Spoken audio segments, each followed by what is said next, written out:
Hello, everyone. I have to say, I got a few words to say about your film, Sook-Yin, and your relationship that inspired this film. And I say this having burned my lip and whatever else. That's paying for it.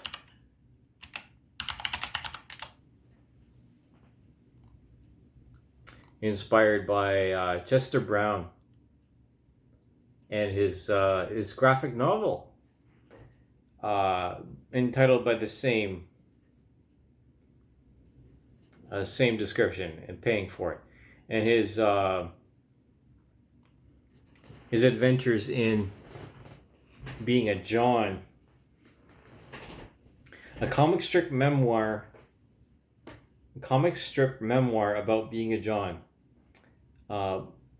Chester Brown, introduction by Robert Crumb. Now, Robert Crumb was or is a cult figure amongst graphic novels,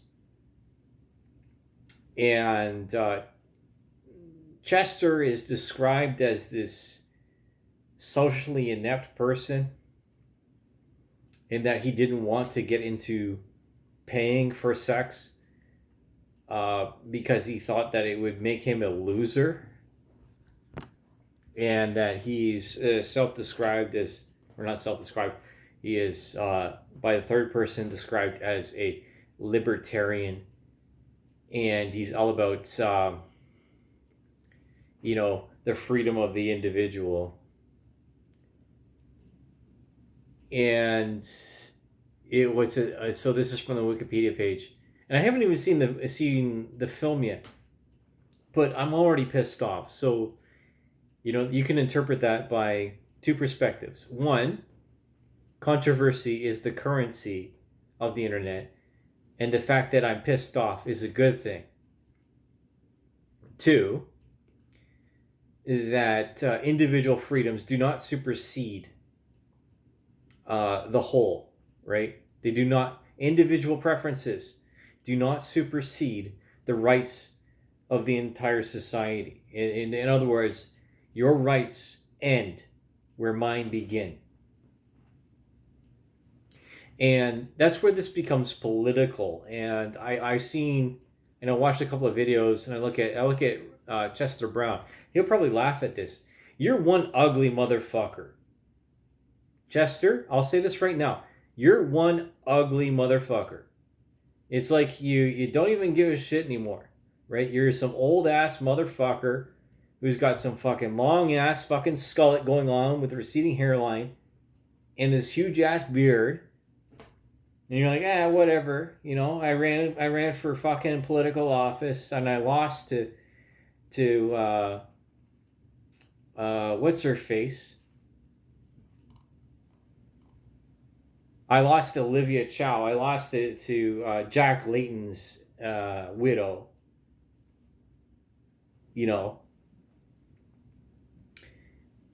And people were really interested in this graphic novel because it's a slice of a different kind of life. And I got to relate this to the here and now, because obviously this film was released last year in 2024, even though the book, the graphic novel, was released in 2011.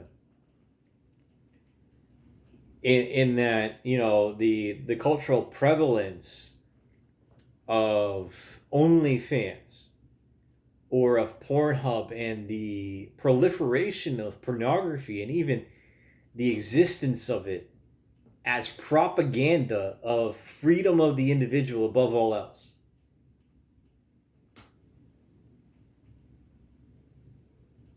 And this is in direct conflict with the social contract, which is the very basis, regardless of your religious beliefs, that is the foundation of our society. I don't give a fuck whether or not you're some sort of Hasidic Jew, you're some sort of fundamentalist Christian, you're some sort of Catholic or some sort of Protestant trying to, change the game, or you're a Muslim, you're a gay Muslim or something like that. I don't give a fuck where you come from. There are just some things in life that are non-negotiable. And one of them is intimate relationships.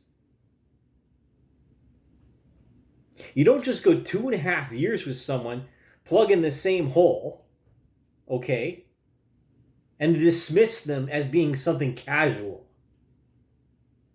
It doesn't happen. And this is why this movie, or at least the very existence of this, pisses me off.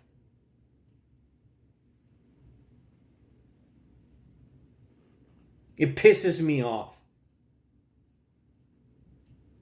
There is a moment, okay, with the Dick in Vagina Club, where you are absolutely touching the very brain to blood barrier.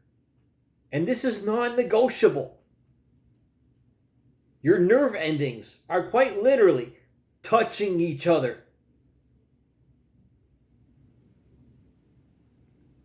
And then we have all of these uneducated people trying to dismiss these relationships as laissez-faire. Oh, it's okay. We can be friends and we can be family thereafter. This is what holds us together, is our sexual interactions. And then the other side is, oh, whatever. That happened 15 fucking years ago.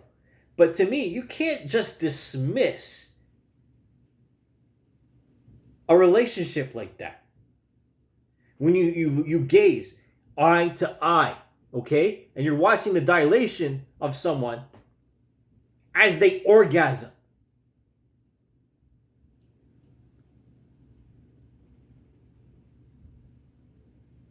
I don't know if any of you watching this have had, in a lot of descriptions, I'm watching this earlier with Robert Seffer and my buddy downstairs, who's currently off in La La Land. And we talk about this sometimes, about vril, right? Sexual energy. And how dismissive some movements of culture are of men and towards men.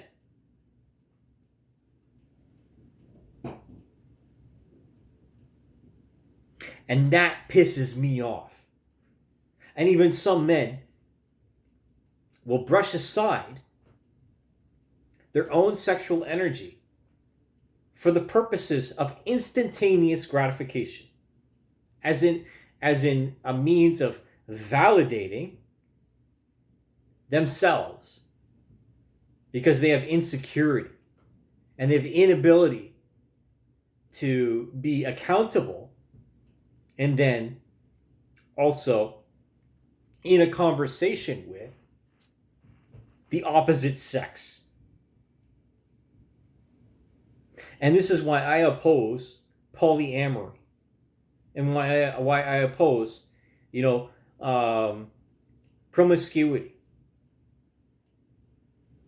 Right? Technology and birth control does not negate the sanctity and the sacredness of that moment of intimacy, of pure skin to skin and beyond, nervous system to nervous system interaction. Okay?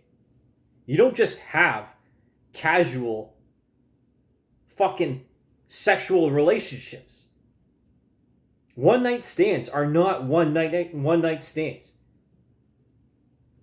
It's something primal.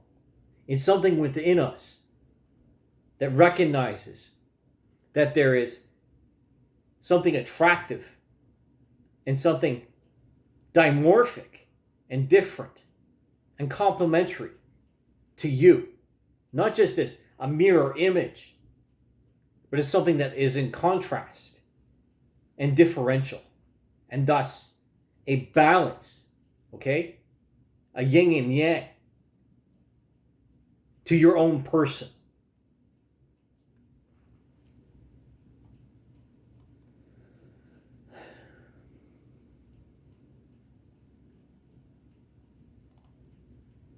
And this is what pisses me off.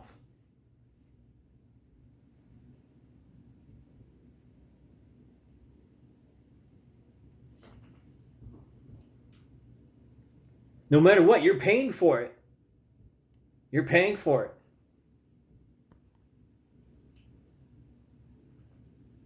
It's not just something physical. It's something spiritual.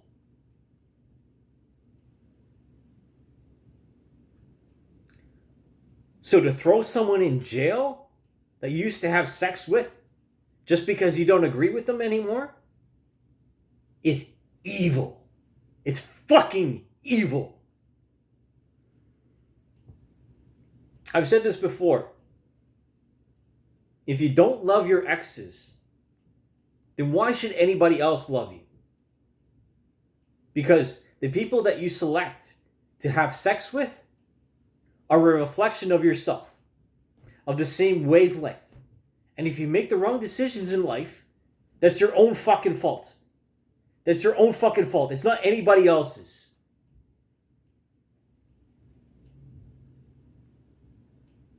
I would like to think that this is the subtext of this movie. That you don't just walk away.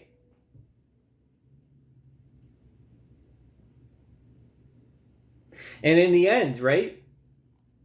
In the end of all of this, Robert ends up in a monogamous relationship with a prostitute, with a sex worker. Which is the great contradiction, which is the great hypocrisy of the whole thing.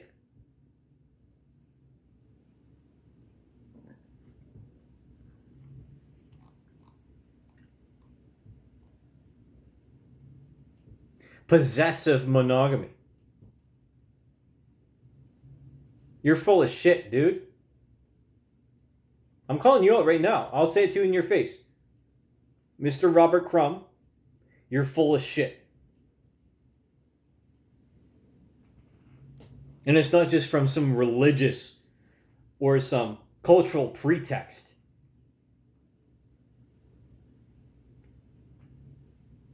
It's not just some belief in vril.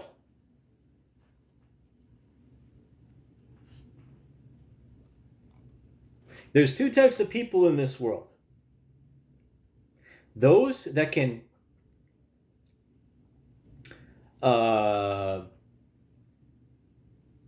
deduce and extrapolate from incomplete data, and those that can't. Now, my challenge in my life, as it is for so many other introverted, educated, and intelligent men, is finding a woman that isn't brainwashed by propaganda and is willing to meet her ego when presented with it with humility.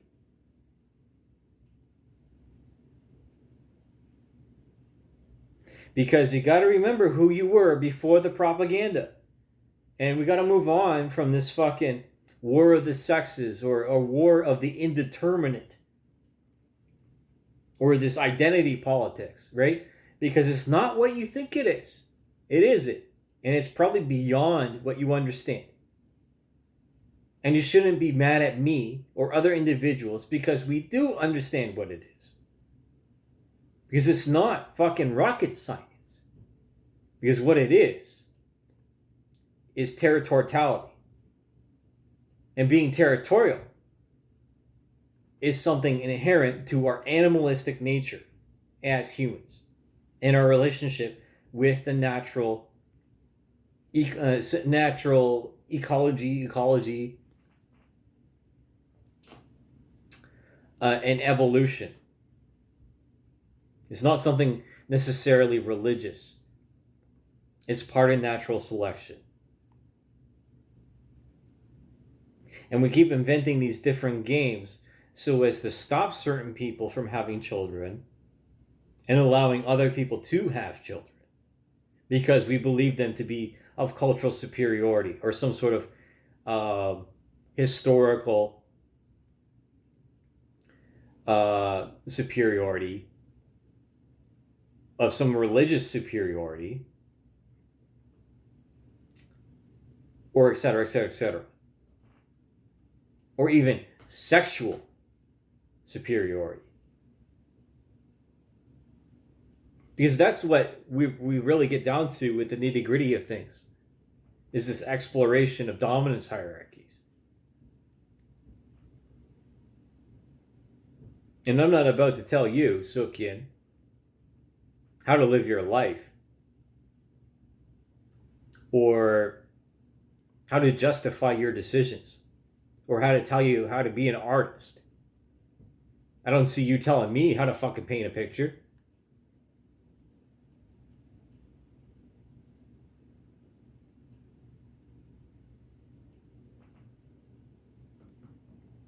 This is the shit that pisses me off. You know, and I'll try to find a copy of this movie. I'll try to watch it. But I predict that my opinion will not change. Because promiscuity and too much liberty leads to slavery.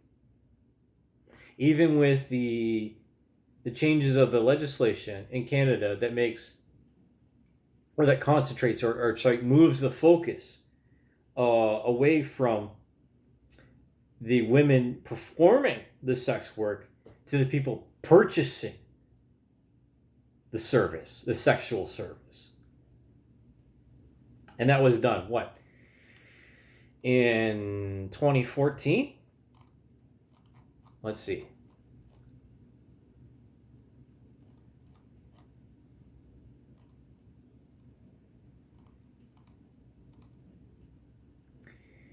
Canada versus Bedford in 2014, yes. So I'll read this for you now. Canada AG versus Bedford 2013 SCC 72 2013 in brackets 3 SCR 1101 is a decision of the Supreme Court of Canada on the Canadian law of sex work. The applicants Terry Jean Bedford, Amy Lebovich, and Valerie Scott argued that Canada's prostitution laws were unconstitutional. The criminal code included a number of provisions such as outlawing public communication for the purposes of prostitution, operating a bawdry house, or living off of the avails of prostitution, even though prostitution itself was legal. The applicants argued that the laws deprive sex workers of their rights to security by forcing them to work secretly. In 2011, the Court of Appeals for Ontario ruled that some, but not all, of these prohibitions violated the Canadian Charter of Rights and Freedoms and were unconstitutional. The Supreme Court of Canada ruled in a 9-0 decision, so unilaterally, on December 20th, 2013, that all of these laws are unconstitutional, although it delayed the striking down of the laws by 1 year to allow Parliament to update the laws in accordance with the ruling. Parliament responded to Bedford by enacting the Protection of Communities and Exploited Persons Act in 2014, which criminalized the commercial exchange of sex for the first time in Canadian history. The new law, based on the Nordic model, immunized sex workers from prosecution and arrests for selling their own services, but targets the public purchase of sex as well as third parties who benefit from it. The term sex work is used interchangeably with prostitution in this article in accordance with the World Health Organization WHO 2001, WHO 2005, and the United Nations UN in brackets 2006, UN AIDS, UNAIDS 2002 bracket period. So again, as I said, what that means is that The providers are immune, but the buyers are not. So that leaves this gray area. But it changes how and when these services can be provided. So from being outside and having to work through a third party, which is, say, a pimp, to them being more independent and policing themselves within closed doors. So you don't have streetwalkers anymore, you have brothels instead.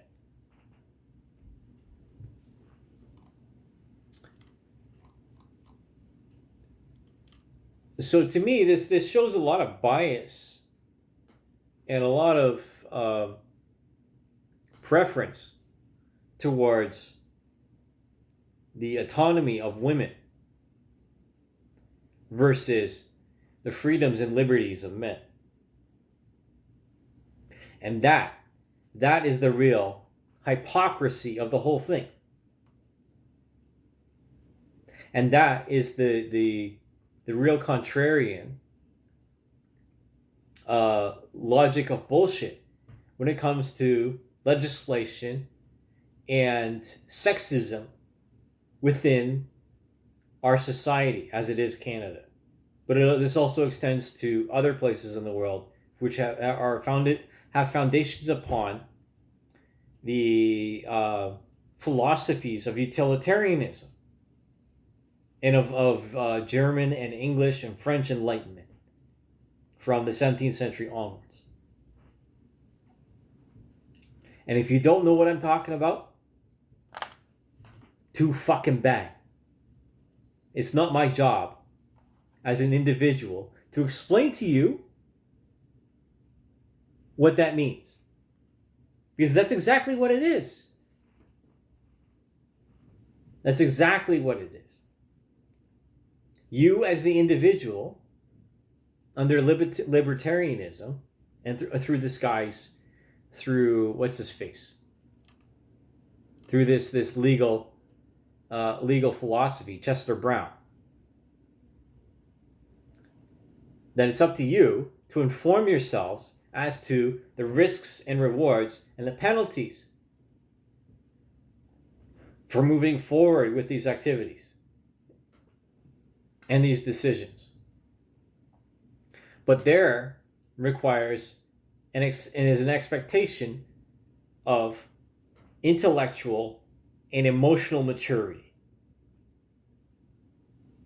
So if you don't demonstrate those things, guess where you go? You go to fucking jail.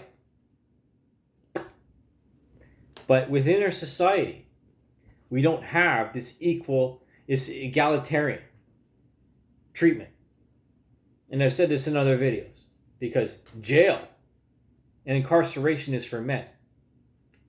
The psych ward and mental health treatments are for women.